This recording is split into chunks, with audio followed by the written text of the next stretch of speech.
high-profile political gala, freezes mid-step when she sees 13-year-old Maya, drenched and trembling, clutching a soggy cardboard sign no one dares to read. What begins with a gentle question, "Are you okay?"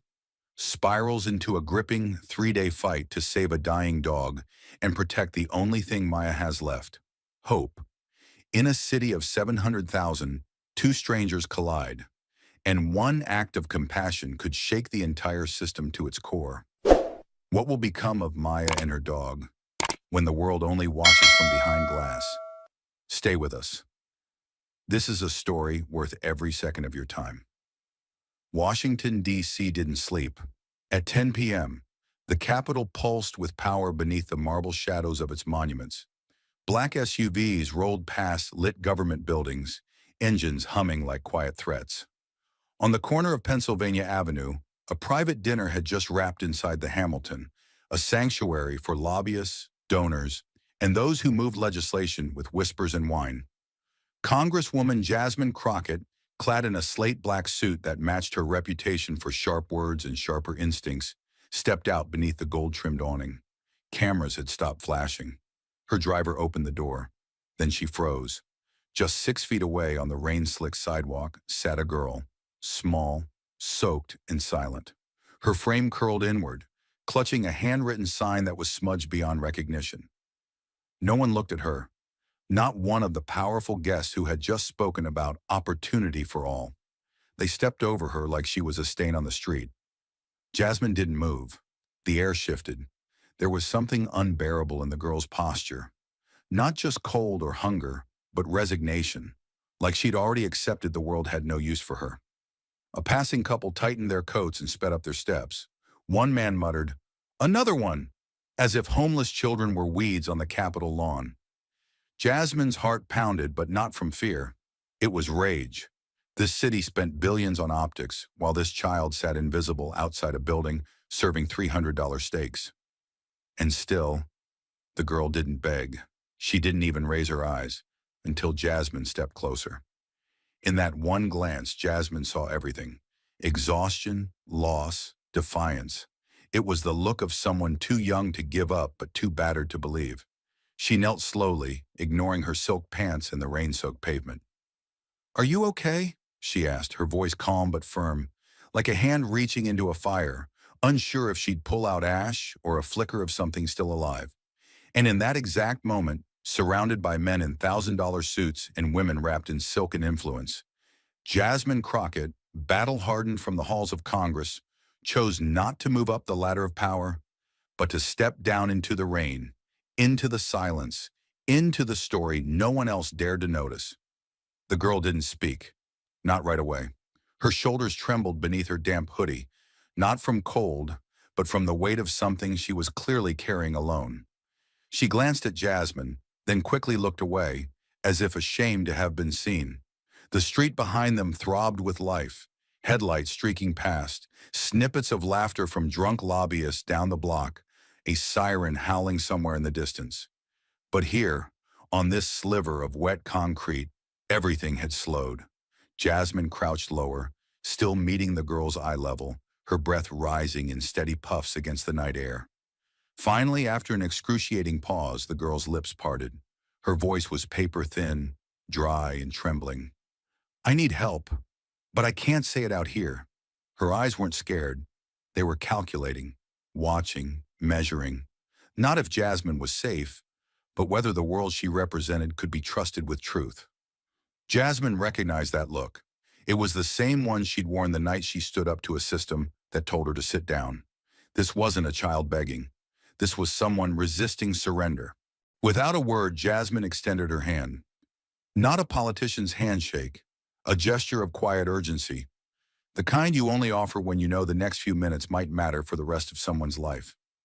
The girl hesitated, then nodded faintly, took Jasmine's hand with a grip firmer than expected, and rose. They walked in silence past empty storefronts and flickering neon, the city towering over them like it didn't care who lived or died on its sidewalks. 3 blocks later, Jasmine pushed open the door to a corner diner. Low ceilings, scratched booths, the smell of burnt coffee and old secrets. The heater buzzed overhead like a broken promise. but it was warmer than outside. The waitress raised an eyebrow, but said nothing when Jasmine gestured for the back corner. They slid into a booth with cracked red vinyl seats. Jasmine removed her coat but kept her tone quiet and direct. Let's start simple. What's your name? The girl didn't answer. She just stared at the salt shaker, as if it might offer advice. Jasmine watched her carefully. This wasn't shyness. It was defense, like someone who'd told the truth before and been punished for it. The silence stretched.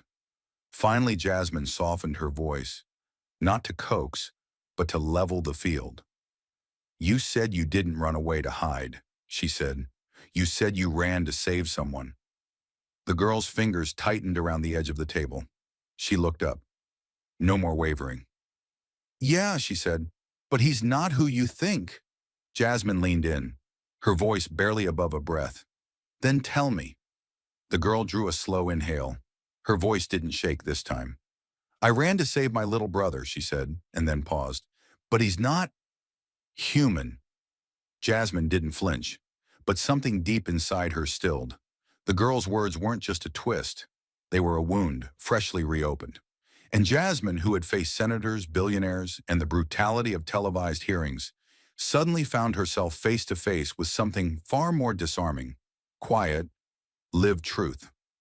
The girl lowered her gaze, her fingers tracing invisible patterns on the vinyl table, as if trying to summon the courage to unearth something she had long buried beneath silence. His name's Toby, she said, the syllables falling out like a secret too heavy to hold any longer. He's my dog, my brother, my last anything. Jasmine didn't interrupt. She recognized the cadence, not just of grief, but of restraint. This wasn't a story the girl told often. It was one she had held tight, clutched to her chest like a photo you reread until the ink fades. He came on my 7th birthday, the girl continued, right after dinner. It was snowing a little outside, not much, just enough that everything looked silver. Her voice turned almost dreamlike, distant, like she was narrating someone else's life. We'd just gotten home. My dad told me to open the front door, and there he was, shivering, wet, just waiting. This scrawny black and white puppy with the biggest ears I'd ever seen. My mom wrapped him in her coat and said, "Looks like he picked you, birthday girl." She paused, eyes blinking hard but refusing to let tears fall. Jasmine could feel the weight in the air now, thick, like humidity before a thunderclap. They called him a miracle, a sign. My mom believed in stuff like that, meant to be moments. Toby was one of them. He followed me everywhere, slept at my feet, nibbled on my shoelaces. He made the house loud and alive. He was family, not like family. Family. Her voice turned low then, almost hollow, like someone peering down a well that never ends. 2 months later, everything changed. My parents were on their way to pick me up early from school. We were going to surprise my grandma for her birthday. I remember waiting by the front office with my backpack already zipped. Then I remember the principal walking in with a police officer. She wouldn't look at me when she said my name. A long silence. The truck hit them head on. Driver was drunk. No seatbelt. My mom died on impact. Dad made it to the hospital, but only for an hour. She didn't cry, but her hand clenched tightly around the spoon on the table, white-knuckled, the metal trembling softly against the edge of the saucer. Toby didn't understand, of course. He kept running to the front door, waiting, scratching at it every evening at the same time they used to come home. After a while, he just stopped eating, unless I sat beside him. He started sleeping in their closet, wouldn't bark, wouldn't move unless I moved. Jasmine felt her throat tighten. Her mind reached for words, but there were none that wouldn't sound hollow in the face of this kind of devastation. I was sent to live with my uncle, the girl went on, her tone hardening like the shell she had clearly learned to wear. He's my dad's older brother, always been angry, always said my dad was the weak one for marrying someone who worked with animals instead of someone who made money. When I showed up with Toby, he looked at me like I was carrying a dead rat, not a dog. Jasmine's pulse quickened. He told me on day one, that mutt stays outside. You feed it, clean it, and don't come crying when it disappears. The girl's voice turned sharper now, less haunted, more defiant. I tried to keep quiet. I followed every rule. I stayed out of the house when he got drunk, which was most nights. I fed Toby with the scraps I could steal from the fridge. I made a bed for him in the shed using my old blankets. He was cold, but he stayed. The injustice in her tone now had weight, like bricks being laid one by one into a wall no child should have had to build. Every time Toby barked, even just once, my uncle would pound on my bedroom door and scream, "One more noise and he's gone." He started keeping a leash by the back door, not to walk Toby, to drag him to the pound. She swallowed hard, her expression tightening like she was bracing herself against another blow. And then 2 weeks ago, Toby stopped eating, like before. I knew something was wrong.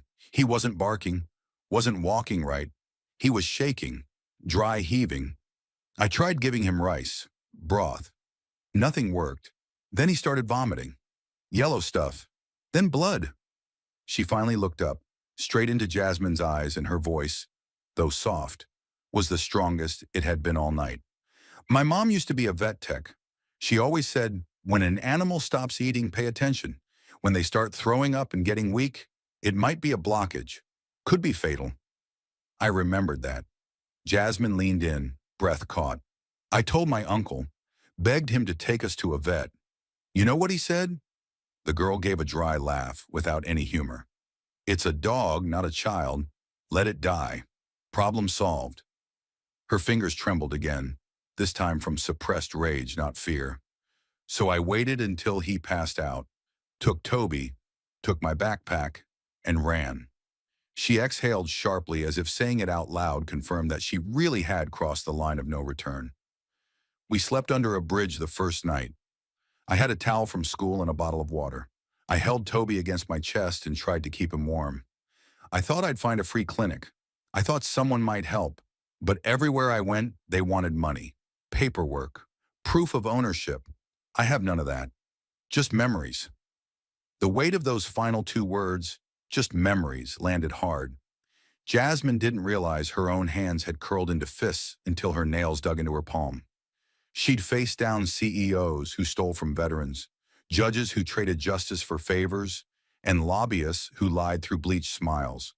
But none of them, not one, had ever made her feel the kind of raw, helpless anger this child's story did. I wasn't running away from home, the girl said, her voice steel now. I was running towards something, towards saving something. I wasn't going to let him die on a concrete floor because some man couldn't be bothered to care. Jasmine didn't speak. Not yet. Words would come. But in that moment, there was only one truth. The world had failed this child over and over again. And somehow she still chose love, chose loyalty, chose to carry a fragile, dying creature across a city that had already abandoned her. And now she sat across from a woman who had once promised herself she'd never walk past injustice, even when the cameras weren't rolling. Especially then. Jasmine was already on her feet. Where is he now? She asked. The girl rose too, fast and focused. Not far, 5 blocks. I didn't know where else to take him. I found a dry spot behind a mechanic shop. I wrapped him in my hoodie, gave him the last of the water. They moved through the cold like shadows, Jasmine leading with long, determined strides, the girl guiding her with a child's desperate compass. The city didn't care. Its neon lights blinked indifferently. A bus whooshed by, showering them in a fine mist. Somewhere nearby, a man shouted into a phone. None of it mattered. Behind a dumpster, in the filth and forgotten corners of the nation's capital, lay a creature barely hanging on to breath. Toby. His frame was curled tightly, as if trying to disappear into himself. His ribs were visible through thinning fur. His eyes fluttered open and closed, slow and sluggish. A wet cough rattled his chest. Jasmine knelt slowly, setting her coat beneath him. She touched his side gently. It was hot, taut, and quivering. He's in crisis, she muttered. He won't last the night. The girl crouched beside her, arms wrapped around herself like armor against the cold and everything worse. I didn't know what else to do, she said, voice cracking for the first time. I tried. I fed him from my hand. I warmed him with my body. I couldn't let him die in that house. Jasmine reached out and pulled Toby into her arms like she would a wounded child. He didn't resist. He barely moved. His heartbeat was faint, erratic. "Get in the car," Jasmine said. "Now!" They drove like the city was chasing them. Jasmine's hands clenched the wheel at 10 and 2, eyes fixed ahead like a laser. The girl sat beside her, clutching Toby's body in the blanket, whispering his name with every bump in the road. "Stay with me, Toby. Stay!" Her voice was hoarse with hope and panic. "You're stronger than this. Just hang on." The veterinary emergency clinic loomed ahead, an aging building with a flickering sign and too much silence. Jasmine didn't wait for instructions. She kicked the car door open, marched into the lobby with Toby cradled like a newborn, and slammed her congressional ID down on the counter.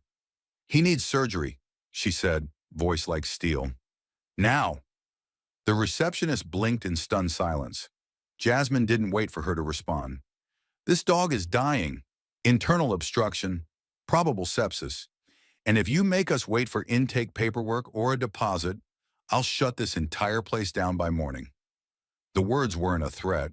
They were a verdict, a promise made from the depths of a woman who had built her career dismantling the machinery of neglect. Behind the desk, a vet tech rushed to the door. "Bring him!" she shouted toward the rear hallway. Two more techs appeared, rolling a gurney. Jasmine laid Toby gently across it. "Careful, his abdomen is rigid. He's slipping fast." They rushed the gurney down the corridor. The doors flung shut behind them. The girl stood motionless in the center of the lobby, arms still curved around the air where Toby had been just moments ago.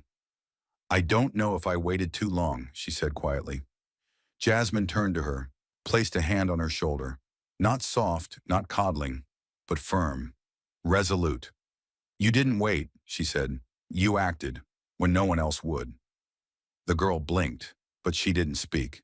Her hand fell slowly to her side, fingers trembling like the last ember of a fire not quite gone out. They had handed over a life, not a file, not a case, but a living, dying fragment of love. And now, as the doors swung shut behind the veterinary team, the weight became unbearable. And when the vet finally returned, the look on his face told them everything. The clock had already started ticking. He walked out wearing gloves still streaked with iodine and urgency, his scrub top damp at the chest. There was no clipboard smile, no pause to soften the truth. "The dog's in bad shape," he said, voice flat but heavy. "There's a hard obstruction in his intestine. Feels like plastic or cloth. He hasn't passed anything in at least 48 hours, maybe longer. He's severely dehydrated. His body's starting to shut down." The girl stood like a statue, gripping the edge of the reception desk as if it were the last stable surface in a world tilting around her. "Is he going to die?" she asked, her voice barely audible, almost apologizing for the question. The vet exhaled slowly, but his words were brutal. "If we don't operate immediately, yes." Jasmine inhaled through her nose, slow and sharp, like preparing for battle. "Then operate," she said. "No question. No delay." The vet hesitated, looking between the girl and the woman whose presence suddenly felt like courtroom thunder. "The procedure's complicated," he said. "It requires anesthesia, a sterile team, overnight ICU. It's going to run into the thousands." Jasmine stepped forward, her voice rising, not in volume, but in force. "And?" The man blinked. "Well, most families. There's usually a payment discussion before." Jasmine cut him off with a single slicing sentence. "You're not going to let a child watch the last thing she loves bleed out over a billing form." The silence after that was nuclear. Even the receptionist, who had been typing something without purpose, froze mid-keystroke. "I'll cover the cost," Jasmine continued, her tone hard enough to crack marble. "Run the surgery. Bill me. I don't care what it takes. Save him." The girl's mouth fell open, but no words came out. Her hand hovered in the air, as if reaching for something she never believed existed. Intervention, mercy, hope. Jasmine didn't look at her. She didn't have to. Her focus was on the vet now, like a lawyer locking in on a judge. That dog is family. That child is not disposable. And if you delay one more minute talking about numbers, I'll ensure your license is reviewed by morning." The vet didn't argue. He gave a single curt nod and turned sharply on his heel, calling out for prep, anesthesia, saline. The door swung open. The gurney rolled through, the curtain dropped behind it, And just like that, the fight for Toby's life had begun. The gurney disappeared through swinging doors, swallowing the fragile life they'd fought to protect. In its wake, only silence remained, until the girl sank into a plastic chair, her arms curled around the empty blanket, like it still held the heartbeat of someone she couldn't afford to lose. She didn't speak for a long time, just sat there, head bowed, staring at the floor like it might open and swallow her whole. But then, in a voice that barely cracked the hum of the fluorescent lights, she said, "My mom used to work in a place like this." Jasmine turned slightly, listening, not pressing, just present. The girl's hands tightened around the fabric in her lap. She wasn't a vet. She never had the money for school. But she was a tech. Night shifts, weekends, holidays. She knew how to calm animals with just her hands, like magic. Her throat hitched, but she kept going, her words rolling out like a dam finally breaking. She'd bring me along sometimes, quietly. I'd sit in the back, watch her clean wounds, hold dogs that were too scared to breathe. She used to whisper to them, said animals never pretend to hurt. They only pretend to be okay. That's why they need people who listen. She paused, her voice cracking on the next line. I keep thinking, if she were still here, Toby wouldn't be like this. I would have known what to do sooner. He wouldn't have suffered. Jasmine didn't interrupt. The girl's fist curled tighter. After she died, no one talked about her. Not my uncle. Not anyone. Like she'd been erased. I tried to remember what she taught me. I wrote it all down in a notebook. But I lost it when we left the house. I lost everything. Her chest heaved, but she refused to cry. I know I'm just a kid. I know no one's going to hand me anything. But I wanted to help. I wanted to save him. And I still might lose him anyway. Jasmine leaned forward, resting her elbows on her knees, eyes locked on the girl like nothing else existed in the world. You didn't lose her, she said. You carried her here, in your hands, in every decision you made when everyone else gave up. That's not failure. That's legacy. The girl looked up, and in her eyes was a kind of disbelief, hope twisted with fear. Jasmine's voice grew firmer. When I was your age, I didn't have much either. My mom cleaned offices at night. I used to sleep on the floor behind her mop cart because we couldn't afford a sitter. I wore the same shoes for 2 years, the same coat for 3. Kids made fun of me for how I smelled, for how I talked, for dreaming too loud. She took a breath, not to pause, but to steady the storm in her own chest. I told someone I wanted to be a lawyer. You know what they said? Girls like you don't win cases, you wait tables for the men who do. And when I said I wanted to be in Congress, they laughed like I'd told a joke that would never end. Jasmine leaned closer. Her voice didn't rise, but it deepened, sharpened, until each word struck like a gavel. But I didn't stop, because somewhere deep inside I knew that if I ever got power, I wouldn't use it to be above people. I'd use it to stand beside the ones who've been stepped over their entire lives. The girl stared at her. No more doubt, no more deflection, just silence carved with awe. I want to be a vet, she said suddenly, not whispered, declared. Like my mom, I want to help animals. I want to make it mean something. Her voice cracked again, but it didn't collapse. But I don't know if anyone will ever believe I can. Jasmine nodded slowly. You don't need everyone to believe, she said. You just need one person to start. She placed her hand gently over the girl's. And I do. The girl didn't answer. But the way she gripped Jasmine's hand, tightly, desperately, said everything she couldn't yet say out loud. The flicker of hope the girl had just begun to trust was snatched back into suspense as the doors burst open once more. This time, with the weight of life and death riding behind them. And Jasmine knew before the vet even spoke, something had shifted. The vet's face told half the story before his words even landed. Sweat beaded near his temples, and the urgency in his stride was sharpened now, refined into clinical finality. He's crashing, he said. Dehydration, fever. His oxygen dropped twice while we stabilized him. The girl froze in her seat, her knuckles turning white against the armrest. He's barely strong enough for surgery, the vet continued. If we wait, he dies. But if we take him in now, there's a chance his heart won't make it past the incision. Jasmine stood, calm but electrified. You said chance, she said. The vet nodded. Yes, it's a razor's edge, and we need consent now. He held out the form like it was a weapon and a prayer in one. This waives our liability, he said. Surgery is high risk. He could arrest, bleed out. We won't have time to call you if that happens. Once he's under, it's all in the hands of the table. The girl looked up at Jasmine, her lips trembling but locked tight, like any sound would collapse her. Jasmine met the vet's eyes, and her voice, when it came, was as unwavering as steel being forged. Where do I sign? The clipboard hit the counter. The pen slid across without a word. Jasmine signed not with desperation, but with purpose. Her name etched across the paper like a final wall between the girl and another unbearable loss. As she handed it back, the girl reached out and took her hand, not with the fragility of a child, but the intensity of someone hanging off a ledge with no harness. Jasmine didn't flinch. She squeezed back. He's not going down without a fight, she said softly, not as comfort, but as command. The vet turned without another word and disappeared through the swinging metal doors, which closed behind him with a sound that felt too final, too loud, and then came the wait. Not the kind padded by music or distractions, but the raw, oxygenless kind. The girl sat beside Jasmine, shoulders folded inward, eyes fixed on nothing.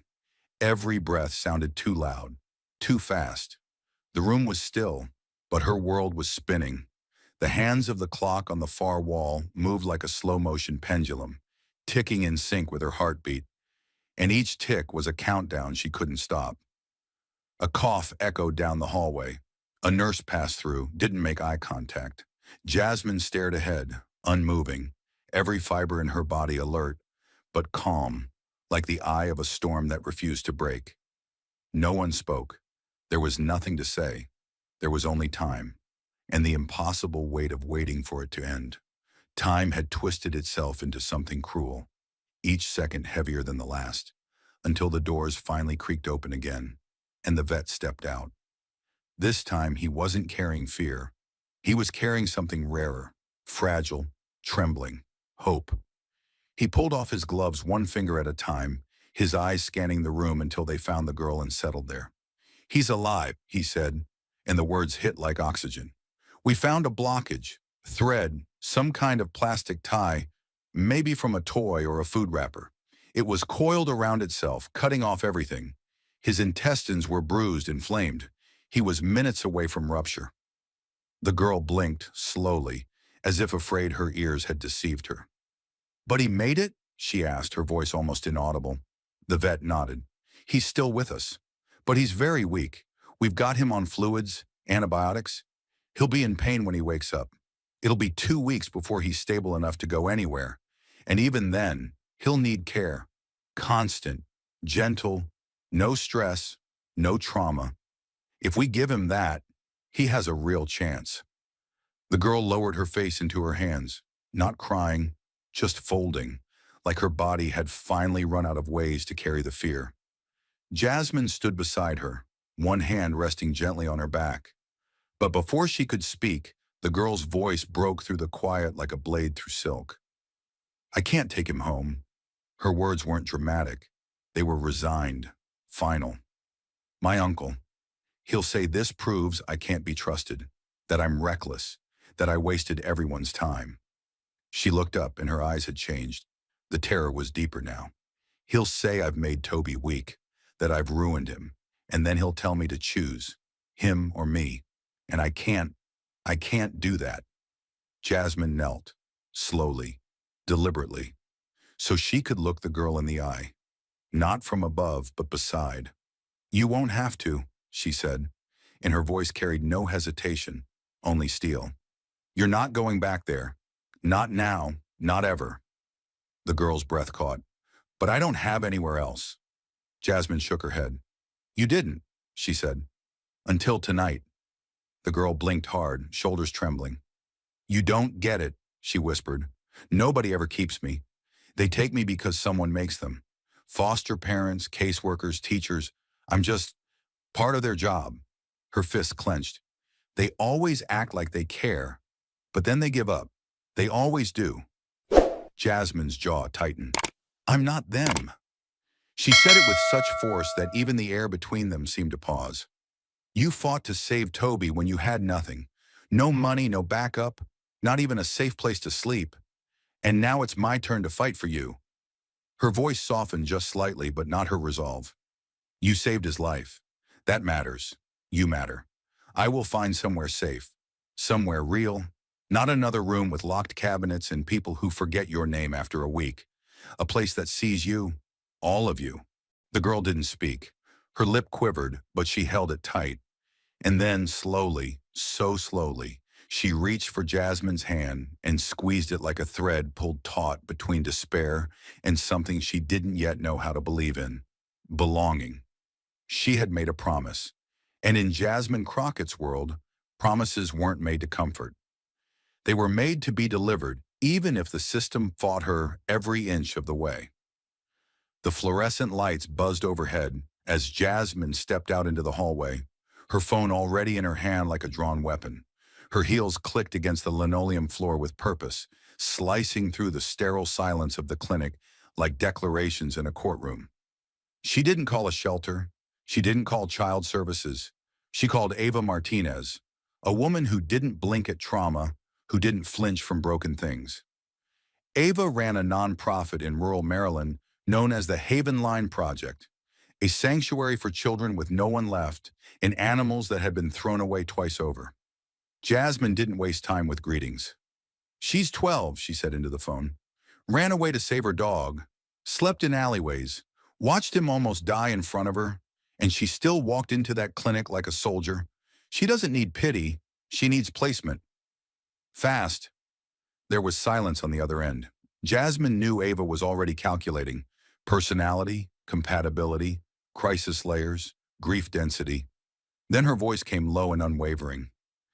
We've got one open home. It's not temporary. It's not a bed for the weak. It's the Pierces, Vietnam-era vet. Wife's a retired animal behaviorist. 10 acres, fenced, quiet. They lost their daughter 3 years ago and swore they'd never foster again until they started working with rescue animals. Jasmine's throat tightened. Would they take her? Another pause, then, if she's who you say she is, they'll open the gate tonight. Jasmine didn't thank her. She just said, send me the address. She returned to the waiting room like someone carrying classified orders from the front lines. The girl looked up, eyes wide, as if afraid the moment would vanish before it began. You were gone a long time, she said, trying to sound neutral, but her voice cracked halfway through. Jasmine knelt in front of her again, the way she had the night before, eye level, heart forward. There's a place, she said, not a shelter, a real home, a family with dogs, land, and quiet. They don't do charity, they do trust. They take in survivors. You and Toby would be the first kid-dog pair they've accepted in over a year. The girl blinked hard. Her breath caught. Will I have to explain everything again, she asked, voice trembling under the weight of 100 traumas. Jasmine shook her head slowly. Number, they already know enough. And what they don't, they'll let you share on your time. No files, no labels, just healing. The girl's hand reached for Jasmine's jacket, clutching it without looking. And Toby? She whispered. Jasmine answered with the weight of a judge's gavel. Where you go, he goes. That's the rule now. The girl looked down, but not in shame. This time, it was disbelief unraveling into something more dangerous, something sacred, hope. The road that brought them here wasn't long in miles, but in meaning, it stretched for lifetimes. And as Jasmine pulled onto the gravel driveway, past open fields and barking joy, she glanced in the rearview mirror and saw it in the girl's eyes. Awe, laced with fear. The house rose ahead like a painting too gentle to be real. White siding kissed by the late afternoon sun, a wide porch with peeling railings that somehow made it feel even more lived in. A hammock swayed lazily between two trees. A wind chime rattled softly in the breeze. But what stole the girl's attention, what made her stiffen in her seat, were the dogs. 5 of them, maybe 6, scattered across the wide green yard. Not leashed, not chained, running, barking, tails high. They played like creatures who had forgotten cages ever existed. Jasmine stepped out first and opened the back door slowly, letting the moment breathe. "Take your time," she said gently, watching the girl's knuckles whiten around Toby's crate.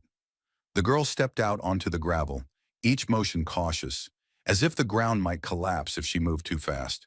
Her eyes darted from the porch to the open field to the woman walking down the front steps. Mid-60s, sun-browned hands, hair in a loose braid. She didn't speak right away, just knelt beside the crate and peered through the mesh. "He's a fighter," the woman said softly, "but I imagine he had help." She looked up at the girl, who stood frozen like a soldier who couldn't drop her armor.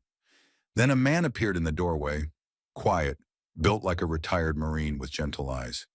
He nodded once, and even that felt like a welcome.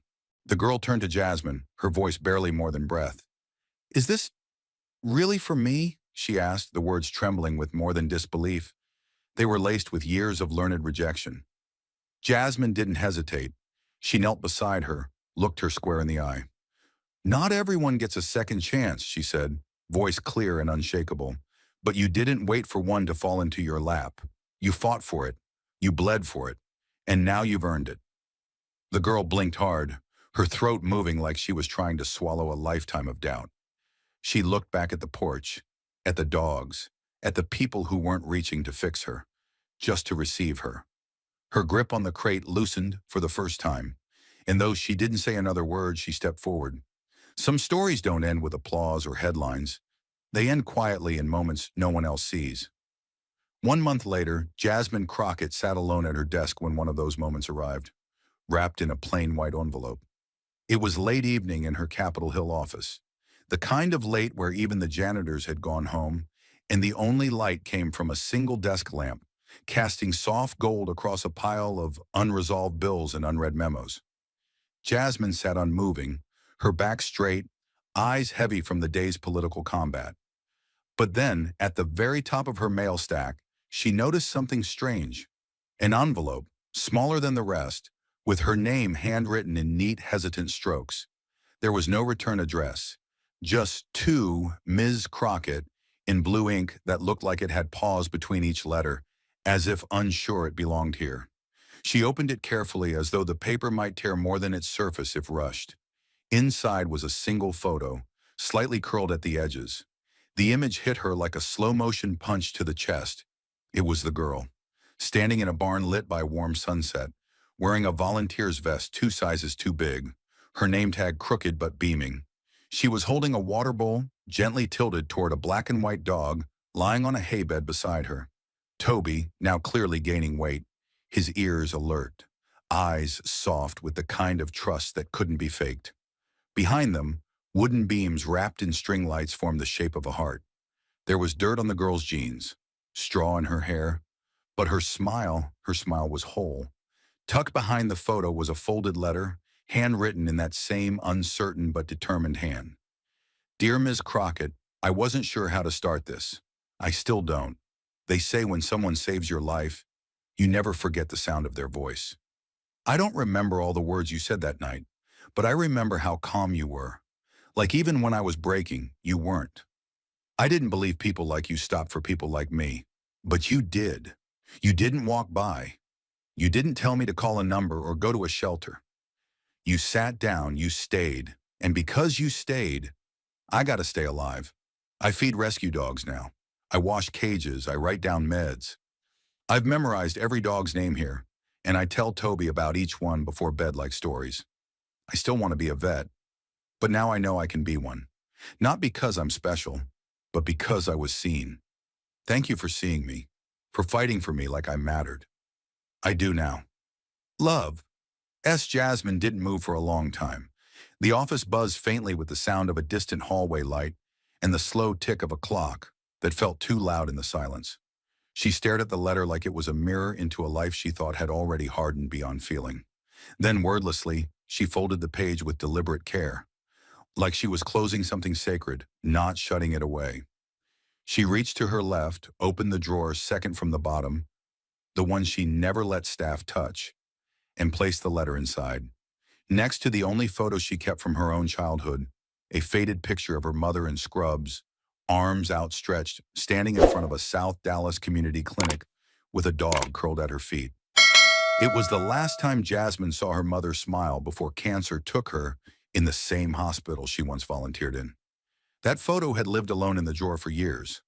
Now it had company. Jasmine closed the drawer softly, not like hiding a secret, but like planting something. And in the quiet hum of that late office night, she didn't cry. She didn't speak. She just sat still, staring at the space where the envelope had been. Because sometimes the most radical act isn't standing up in Congress. Sometimes it's choosing, in the middle of a storm, to kneel beside a child and say, "I see you," and knowing one day that child might rise. That drawer clicked shut like a seal on a chapter Jasmine hadn't realized she needed. But the silence that followed wasn't empty. It echoed with something heavier than grief, quieter than victory, a reckoning. Jasmine stayed seated in the half-light of her office, elbows on her knees, hands clasped loosely, as if in prayer. Not the kind with saints or scripture, but the kind you whisper when you've seen too much to pretend anymore. The letter sat beside her, its creases still sharp. The photo burned in her mind like an afterimage. A girl, a dog, a life reborn not through grand gestures, but through something far more fragile, attention. The silence pressed in, but Jasmine didn't flinch. She had lived in silences like this before. Courtroom silences before a verdict. Hallway silences after a funeral. The silence of a child waiting for someone to come back who never would. But this one was different. This silence wasn't the absence of noise. It was the presence of truth. She leaned back, eyes tracing the ceiling as if the words might be written there. Then slowly she spoke. Not to anyone in the room, but to the space, the stillness, the memory. In a world where everybody's rushing to win, to post, to matter louder than the next, sometimes the bravest thing you can do is stop, she said quietly, her voice the rhythm of memory. Just stop and look and see someone. She stood and walked slowly to the window. Outside, D.C. glowed as it always did, urgent, indifferent. The Capitol dome stood like a monument to ideals far removed from the streets where children froze alone under broken streetlights. She pressed her palm against the cold glass. "I almost didn't," she murmured. "That night, I had a driver waiting, a dozen emails flashing red, a fundraiser to prepare for. And God knows I've walked by people before. People with signs, people with stories, people with eyes asking questions I didn't want to answer." Her reflection stared back at her, faint in the pain. Older now, sharper, but not harder, not tonight. "I used to think you needed a title to make change," she said. "Congresswoman, judge, director, as if justice only lived in marble rooms with microphones. But that night, it lived in the back of a diner booth, in the quiet cracking of a child's voice, in a decision to sit instead of walk away." Her breath fogged the window slightly, then cleared. "She didn't ask me for much, just space, a few minutes. And when I gave that, everything else unfolded, like the world had been holding its breath, waiting for someone to care long enough to exhale." Jasmine turned from the window, walked back to her desk, and touched the drawer again. Not to open it, just to anchor herself in the weight of what it now held. "She reminded me," she whispered, "of myself, or who I could have become if someone hadn't stopped for me when I was a kid with more anger than answers." There was a long pause as she sat back down, eyes unfocused now, drifting somewhere between past and present. "How many people," she asked, not aloud but not silently either, "have I walked past? How many lives were quietly asking for help, and I never looked twice?" She closed her eyes and saw the girl again, hunched in the rain, arms wrapped around a soaked cardboard sign the night they met. She had looked like background, like tragedy too far gone to salvage, but she wasn't. She never was. "She was never invisible," Jasmine said, each word landing like a slow drumbeat. "We just trained ourselves not to see." She leaned back in her chair, exhaled deeply. Outside, a siren wailed and faded. The city kept moving. "How many moments like that do we miss?" she asked softly, voice lined with something between wonder and guilt. "All because we're 5 minutes late, or afraid of discomfort, Or convince someone else will stop instead? She looked around the office. The framed legislation, the awards, the flags, all the symbols of impact. And yet tonight, none of them felt as heavy as a handwritten letter from a girl no one thought would survive the month. In a world that measures success by how far you climb, she said, her voice trembling slightly, maybe we ought to start measuring it by how often we kneel beside someone who's fallen. The room grew still again. She folded her hands, this time not in thought, but in reverence, for the story that had landed in her lap, not by strategy, but by serendipity, for the kind of change that doesn't come with headlines or speeches, the kind that changes one life, one night, one dog, one girl, and maybe, if the world's watching closely enough, one nation's sense of what matters. The clock ticked once more, and with it, a final question rose. Not for applause, not for approval, but for anyone willing to hear it echo. How many people do we walk past each day and miss the chance to do the only thing that ever truly changes the world? To stop. Jasmine leaned back in her chair, exhaling a breath she didn't realize she'd been holding since that night. A single question echoed in her mind, relentless as a heartbeat. What if I hadn't stopped? Not out of guilt, but clarity. What if she had climbed into the black SUV, pulled out of that parking lot, and let that girl become someone else's burden or no one's? The truth was brutal in its simplicity. No one else had stopped. Not the donors in suits. Not the waitstaff who glanced and turned away. Not the passing strangers too caught up in their timelines and to-do lists. They all kept moving, cloaked in the same armor Jasmine herself once wore. Urgency, distraction, detachment. The armor of survival in a city too fast to feel. But what if one of them had stopped? What if any of them had seen the girl as more than a silhouette in the rain? The world might never know how close it came to losing her. And Jasmine, who had stood her ground in courts and committees, felt a deeper truth settle in her gut. A truth sharper than any political betrayal. We don't fail because we can't help. We fail because we don't stop to notice who needs help in the first place. It wasn't the first time she'd seen suffering. Jasmine grew up watching her mother work double shifts as a hospital janitor, wiping floors beneath beds of people who never bothered to say thank you. Her mother never asked for recognition, but she asked her daughter one thing every night before Jasmine fell asleep. Did you pay attention today? Not just to what you want, but to who's hurting? Jasmine used to think it was a lesson in kindness. Now she knew. It was a warning. Because pain doesn't always scream. Sometimes it whispers. It walks quietly. It sits at the edge of sidewalks holding soaked cardboard signs. It answers, I'm fine, and when it's not. It dresses up as strength when it's really surrender. And if you're not looking, really looking, you'll miss it. Just like so many missed that girl. She remembered the girl's fingers wrapped around Toby's fur, as if letting go meant losing him forever. Remembered the way she sat at that diner, flinching at loud noises, scanning the room for exits like she'd had to memorize escape routes. That wasn't just trauma. That was survival. And Jasmine remembered what the girl said, almost too quietly to hear. I didn't think people like you stop for people like me.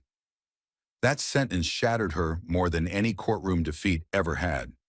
It made Jasmine question everything. Her campaigns, her slogans, her speeches. She had always fought for justice, but maybe she had forgotten the smallest battlefield, the sidewalk. Maybe she had been so focused on systemic change that she'd forgotten personal intervention was its root. One girl, one dog, one decision. That was the lesson, and it didn't end at that diner, or the vet, or the photo in the envelope. It followed Jasmine into every room now. It whispered at every committee hearing. It pulsed behind every headline. Every time she heard a colleague refer to the homeless problem or kids in the system, she didn't hear statistics anymore. She saw her. She saw the night someone almost walked past the story that changed everything. The injustice, Jasmine realized, was never just the cruelty people inflicted. It was the ease with which others watched and moved on. The indifference, the polite avoidance, the ability to look suffering in the face and call it Not my business. But it was her business. It was everyone's business. Because in a world this interconnected, there's no such thing as someone else's problem. There's only what we choose to notice and what we pretend not to. Jasmine's hands curled around the letter again. It smelled faintly of dog fur and lemon soap. She wondered how long the girl had stared at the blank page before finding the courage to write. She wondered what it took for someone who had been discarded to believe their words mattered. And she thought of Toby, the dog who refused to eat unless someone sat beside him, who waited at the door long after his people were gone, who bore his own kind of grief, silent and sacred. It made her wonder, how many Tobys were out there now? How many kids clutching leashes to memories, trying to protect what little they had left? More than she could count. More than anyone wanted to admit. But numbers didn't matter. Moments did. Jasmine stood up slowly, placing the photo and letter gently into the top drawer of her desk, next to the only other item she kept there. A faded photo of her mother, smiling in scrubs outside the hospital, holding a lunchbox in one hand and a stack of patient charts in the other. That woman taught her to listen, to slow down, to see. And tonight, Jasmine made herself a new promise. Not political, not performative, a personal one. Never walk past again. She walked to the window, cracked it open, and let the cold air bite. It reminded her of that night, the slick street, the trembling girl, the silence heavy with unsaid things. She thought about how close that story had come to ending differently. And then, for the first time in a long time, Jasmine Crockett cried. Not because she was sad, but because she finally understood the most terrifying truth of all. We are the answer to each other's pain.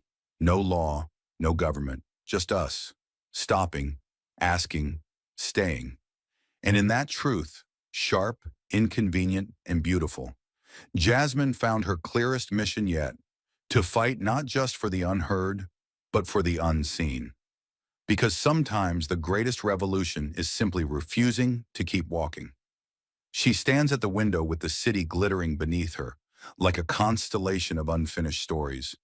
And in the humming quiet, Jasmine Crockett feels the letter's weight convert into fuel, realizing that the line between ordinary routine and extraordinary rescue is only ever a heartbeat long, which means every person who hurries past suffering is choosing, consciously or not, to let a life unravel. So in this lingering breath, she resolves to turn memory into marching orders for anyone who will listen. We live in an age where convenience is a narcotic, where algorithms curate our compassion and headlines speed date our outrage, where a child can shiver on a curb outside a five-star restaurant while million-dollar cars glide by on silent electric engines, where a veteran panhandles beneath a 20-story ad for luxury condos, where a dog's cries echo behind a boarded garage as crates of fresh groceries roll past. And the true obscenity isn't poverty or pain, but the practiced indifference we polish into normalcy every single day. So hear this. The revolution begins not with podiums or polls, but with presence. Because stopping for one frightened girl and her dying dog carved a fault line through the inertia of an entire metropolis. Jasmine's simple question, "Are you okay?" became a battering ram against centuries of "not my problem," proving a brief pause can swing wider doors than any speech delivered to a room already convinced. Imagine right now the unseen theater of desperation unfolding beyond the glow of your phone. A runaway teen counting coins beneath a flickering lamppost. A trafficked child staring through a motel window at people who might be heroes if they only noticed. A battered woman rehearsing excuses while she hides bruises in a public restroom. An immigrant day laborer collapsing from heat beside the highway. A stray with ribs like xylophone bars chasing after a car that will never stop. Each scene waiting for a single witness bold enough to trespass against indifference. You do not need a badge, a budget line, or a blue-check profile to intervene. You need only the audacity to let compassion disrupt your schedule. Because every hierarchy that excuses apathy, class, race, politics, fatigue, crumbles the moment one person refuses to treat another human life as background scenery. And if Jasmine could leverage a rain-soaked moment into a lifetime of possibility for a stranger, then the rest of us have no defense for our silence. Think of the arithmetic of avoidance. Every time you ignore a trembling hand, the cost compounds. Emergency rooms overflow, shelters buckle, prisons swell, headlines harden, innocence curdles into violence. Democracy erodes one unseen citizen at a time until the bill comes due in blood, and we wonder how the nightmare started when the answer was stitched into the small choices we justified as too busy. So the mandate is disarmingly simple. Pause, look, ask, stay. Let your feet halt instead of hurry. Let your eyes meet the ones society teaches you to avoid. Let your voice become a bridge rather than a barrier. And if fear whispers, you'll be dragged into chaos. Remember that chaos is already here, stalking the ignored corners of every city, and the only antidote is deliberate, inconvenient kindness. Because when you stop, you ignite a chain reaction. The girl survives, the dog heals, the foster family discovers purpose, the nonprofit gains momentum, lawmakers glimpse humanity beyond statistics, a neighborhood witnesses redemption in real time, and somewhere down that line, another passerby decides they too will intervene, turning a single act into a widening current powerful enough to erode the bedrock of systemic neglect. Let this be your directive. Volunteer at the overcrowded clinic, mentor the kid nobody picks for teams, donate before disaster strikes, call out cruelty even when it ruins dinner conversation, vote like every box on the ballot hides a life in the margins, amplify stories that won't trend without you, build workplaces where people are valued more than profit, and above all, cultivate the reflex to stop and keep stopping until stopping is no longer radical but ordinary. So the next time the world blurs by in a rush of deadlines, earbuds, and glowing screens, remember the girl who found a future because one stranger refused to walk past. Ask yourself how many miracles are stranded on the shoulder of your daily commute, and choose to be the interruption, the inconvenient witness, the necessary pause, because history isn't written only by great speeches and towering laws, but by every quiet soul who decides, at whatever personal cost, that no life will disappear into the dark unchallenged on their watch. Resolve alone is a silent oath. Action is the roar that makes it real. Jasmine knows the roar must come from all of us, so hear this, and let it punch through your chest like a starter's pistol. Imagine a single downtown sidewalk at dawn. Commuters speed walking past a boy, cradling a shivering dog beneath a flickering street lamp. In that instant, you decide comfort can wait. You crouch, you ask, you listen, and the world's axis shifts because you refuse to treat a living crisis as scenery. Cruelty's favorite weapon is convenience. We scroll tragedies, mute sirens, step over cardboard pleas, then excuse ourselves with busyness while injustice fattens on our hurry. Yet every overlooked life is a deferred catastrophe that will boomerang as crowded ERs, colder prisons, angrier streets. Revolutions are seeded by people who interrupt this cycle, who convert empathy into logistics, buying a meal, calling a clinic, rallying strangers in a waiting room, hammering city council inboxes until policy budgets human worth. Do not underestimate the contagion of one pause. A nurse waives an intake fee after you speak up. A bystander volunteers to drive. A reporter live streams the moment. Donations flood. A counselor drafts a no-kill ordinance. And suddenly the sidewalk where you stopped becomes the epicenter of a widening moral quake. Expect ridicule, bleeding heart, virtue signaler, soft. But remember, cynicism is the anthem of comfortable bystanders, and your defiance is proof their anthem is dying. Carry the memory of a dog's fading pulse and a girl's shaking voice as armor against their derision. Translate outrage into habit. Schedule a monthly clinic shift, budget a standing donation, keep care kits in your trunk. Practice eye contact with the invisible. Teach your children that mind your business is sometimes the cruelest phrase in English. If you command resources, weaponize them. Fund scholarships that tether foster kids to futures. Underwrite mobile vet vans. Push companies to audit pay gaps.